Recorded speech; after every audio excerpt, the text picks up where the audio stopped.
and welcome back to your most amazing top 10. I'm Rebecca Felgate, and today we're delving back into the past as we talk about the top 10 jobs that no longer exist, part 3. Coming in at number 10, we have the head shape reader. What? Officially called a phrenologist, a head shape reader would measure your skull and its contours and then determine a person's intelligence based on the geometric observations. This is where terms like well-rounded, highbrow, and lowbrow come from. While this practice had a steady following in Europe, it was most popular in 19th century America. Some people found the readings reassuring and empowering, others began to see it as a little bit racist. In the end, the process was stopped when it was discovered that head shape literally has no correlation to intelligence or any other personality trait. Coming in at number 9, we have log drivers. Back in the day before large lorries and trucks existed to transport timber, logs were floated down rivers to power water sawmills. These sawmills then cut logs into lumber. I imagine that fish are among the many species that are happy this practice no longer exists. Among many issues, log jams were pretty regular. This next job does still exist in some countries, but it is dying very quickly. Coming into number 8, we have coal miners. The UK famously closed the majority of its coal mines in the 1980s, with the last deep coal mine in the UK closed in December 2015. These days, energy is harboured in cleaner ways, and in 2017, Britain went a full day without using any coal power to generate electricity. This was the first time that had happened since the Industrial Revolution. In the US, mining still exists, but the entire coal mining industry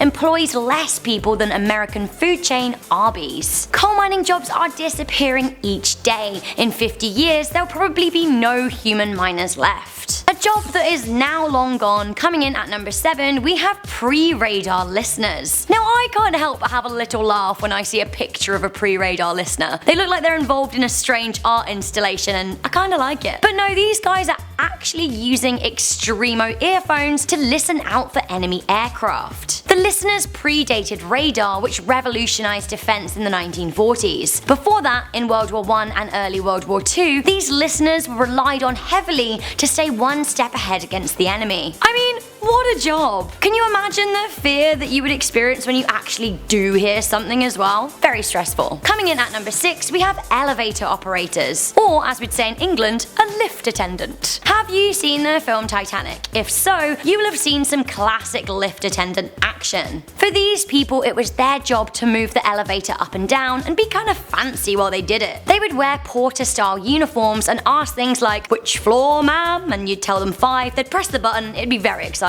I feel like these are the ages of way more glamour. In those days as well, the elevators looked way classier, often with like ornate cages and stuff. Another job of times gone by, at number 5 we have film projectionists. Okay, so some old cinemas do still use film reels, but these are rare, and those working as projectionists are usually volunteers that just love vintage cinema. These days, cinema has largely gone digital, meaning that there's no real need for manual or often even human labour. I will always think that there is something a bit more romantic about reel-to-reel cinema, but maybe I'm just old-fashioned that way. Coming in at number 4, we have switchboard operators. I can't imagine a time where, when calling someone, I didn't get straight to the person I wanted to speak to. However, in my grandparents' time, this was very much the reality. Calling someone was a process. Switchboard operators connected long-distance calls, or on a smaller scale, within big households or businesses. Back in the day, phone calls were not digitally managed, which meant that switchboard operators had to connect calls using a number of different wires, which sounds very tangly for me. I don't do well with tangly things. A ye olde job for the ladies at number 3, we have the wet nurse. Before the 20th century, it was very common, especially for upper-class households, to employ women to breastfeed their children. Wet nurses were women who were not the baby's mother, who were paid money to feed often several babies at a time. This actually really freed the mother up, who no longer had the obligation of having to breastfeed her baby herself. This practice has been all but eradicated since the invention of baby formula. Coming into number 2, we have powder monkeys. Now, do you want to take a wild guess as to what on earth a powder monkey was? I'm gonna give you 3 seconds.